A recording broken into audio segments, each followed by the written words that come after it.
चलित वर्ष रथयात्रा समय रथ उपर जन अणसेवायत बेआईन प्रवेश को श्रीमंदिर प्रशासन अत्यंत गंभीरतार सह नहीं। ए घटना संपृक्त अनधिकृत व्यक्ति विरोध में श्रीमंदिर प्रशासन पक्षर स्थानीय सिंहद्वार थाना एक लिखित एतला दायर करा जायछि।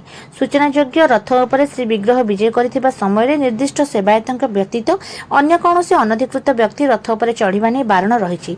सेवायत भिन्न अन्य कौनसी व्यक्ति रथ उपर रहि परिबे नाही बोली श्रीमंदिर प्रशासन पक्षर अनेक बार स्पष्ट भाव निर्देश दिया जायथिबा सत्वे चलित रथयात्रा देवी सुभद्रा देवदलन रथ उपर जन अणसेवायत ठिया होइथिबार फोटो फेसबुक और अन्य सामाजिक गणमाध्यम दृष्टिगोचर होइथिला।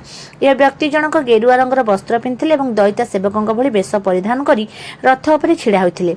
एही फोटोरे रथ उपर देवी सुभद्रा विराजमान अछंती। संपृक्त व्यक्ति सेवायत भली वेश पोशाक आसी प्रशासन नजर आड़ुआर रही चेष्टा करिसेंती।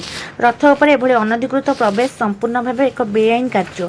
ए संपर्क में श्रीमंदिर प्रशासन अवगत होगा पर तुरंत पदक्षेप नि सिंहद्वार थाना इतला दि जाइछि। एहासह सेवायत बेशरे ठकामी कर रथ उपर चढ़ी जोगुं ए अनधिकृत व्यक्ति नाम एवं परिचय खोजी बाहर करने सह विरुद्ध में आईनगत कार्यानुष्ठान ग्रहण करने सिंहद्वार आईआईसी इतलार अनुरोध करा जाइछि। घटना संपर्क में श्रीमंदिर मुख्य प्रशासक डॉक्टर रवीन्द्र कुमार पाढ़ी कहते रथ उपर कौन विशृंखलित तथा बेआईन कार्यकलाप को कदापि सह्य कर शताब्दी पुराणा श्रीमंदिर परंपरा को अक्षुण्ण रखा और श्री विग्रह मान सेवा पूजा निर्विघ्न संपन्न होगा दिगरे श्रीमंदिर प्रशासन सर्वदा यत्नवान रही आसी। मंदिर परंपरा और नियम भंग करुवा व्यक्ति विरोध में आगामी दिन में दृढ़ कार्यानुष्ठान नियाजिबो।